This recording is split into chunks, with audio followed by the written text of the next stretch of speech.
আসসালামু আলাইকুম এভরিওয়ান, আশা করি সবাই ভালো আছেন। আল্লাহর রহমতে আমিও ভালো আছি। আজকে আমি আপনাদের সাথে শেয়ার করব খুবই মজার একটা রেসিপি, পারফেক্ট যেভাবে নলি নেহারি বা গরুর পা রান্না করে সেই রেসিপিটি, যেটাকে বলে নলি বা নেহার। সেটাকে আমি ভালো করে ধুয়ে পরিষ্কার করে এবার আমি দিয়ে দিলাম প্রেসার কুকারে দিয়ে আমি এখানে একে একে সব ধরনের মশলা দিয়ে দিব। দিয়ে দিলাম লবণ, জিরা বাটা, আদা রসুন বাটা, বেশ কিছু রসুনের কোষ আমি এখানে আস্তে আস্তে দিয়ে দিয়েছি, তবে এটা সিদ্ধ হয়ে একদম গলে যাবে। আর দিয়ে দিলাম পেঁয়াজ কুচি আর হলুদের গুঁড়ো, মরিচের গুঁড়ো।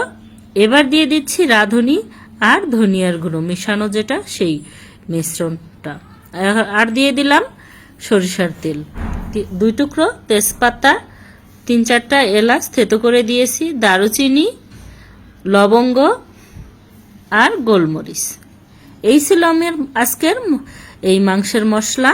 এখন আমি একটু পানি দিয়ে ভালো করে মিশিয়ে ঢাকনা লাগিয়ে চুলায় দিয়ে এটাকে 10টা শীষ দিয়ে নিব, কারণ এইটা আমি যাতে জাস্ট খালি মাংসটা নরম হয়ে একদম ক্যালসিয়ামগুলো বের হয়ে আসবে হাড়ের থেকে, এই জন্য আমি 10টা শীষ দিয়ে নিব।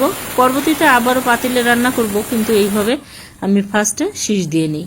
আপনারা অবশ্যই এইভাবে ট্রাই করবেন, দেখবেন আপনার হাতের রান্না খুবই মজার হবে এবং নামি দামি রেস্টুরেন্টের মতো টেস্ট পেতে হলে অবশ্যই এই টিপসগুলি ফলো করবেন, দেখবেন খুবই টেস্ট হয় এবং খুবই ভালো লাগে। আমার 10টা শীষ দেওয়া হয়ে গিয়েছে মাংসে। আমি এবার ঢাকনাটা তুলে নিলাম।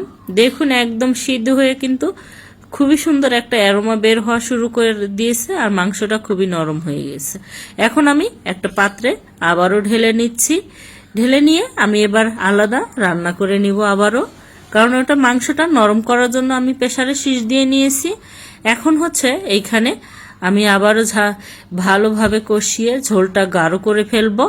আর যে কাটা মশলাগুলো দিয়েছিলাম রসুন পেঁয়াজ, সেগুলি কিন্তু এখন গলে একদম সুন্দর গ্রেভি হবে। আর এখন আমি এই পর্যায়ে দিয়ে দিলাম পেঁয়াজের বেরেস্তাটা অবশ্যই দেওয়ার চেষ্টা করবেন, কারণ এই রান্নার মূল টিপসটি হচ্ছে পেঁয়াজের বেরেস্তা লাস্টের দিকে দিতে হবে, তবেই না দারুণ একটা টেস্ট হবে।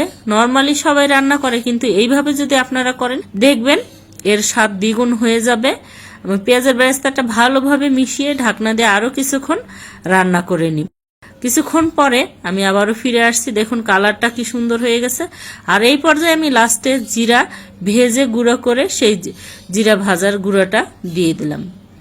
এটা কিন্তু অবশ্যই দিতে হবে, তবেই আপনার এই রান্নার যে শাহি ফ্লেভার সেটা পাবেন। আপনারা এইভাবে রান্না করে খেয়ে দেখবেন, খুবই ভালো লাগে, আপনাদের পছন্দ হবে, যে খাবে সেও আপনার প্রশংসা করতে বাধ্য হবে। আপনারা কে কোথা থেকে আমার এই ভিডিওটি দেখছেন অবশ্যই কমেন্টে জানাবেন। ভিডিওটি ভালো লাগলে লাইক শেয়ার দিয়ে আমার পাশে থাকবেন। ইউটিউব থেকে দেখলে সাবস্ক্রাইব করবেন এবং পেজ থেকে দেখলে ফলো দিয়ে আমার সাথে থাকবেন, যাতে পরবর্তীতে এমন মজার মজার খাবারের নোটিফিকেশন প্রথমে আপনাদের মোবাইলে আসে।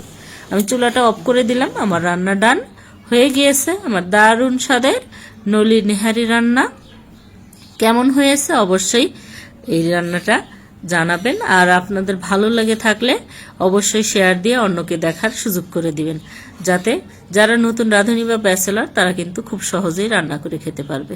আমার রান্না ডান। আর এখন গরম গরম পরিবেশন করব নান রুটি দিয়ে। আমি এইখানে কিছু নান রুটি তৈরি করেছি, এই রুটি দিয়ে এই আজকের খাওয়াটা হবে ডিনার। ধন্যবাদ সবাইকে আমার এই ভিডিওটি দেখার জন্য। Thanks for watching. আল্লাহ হাফেজ।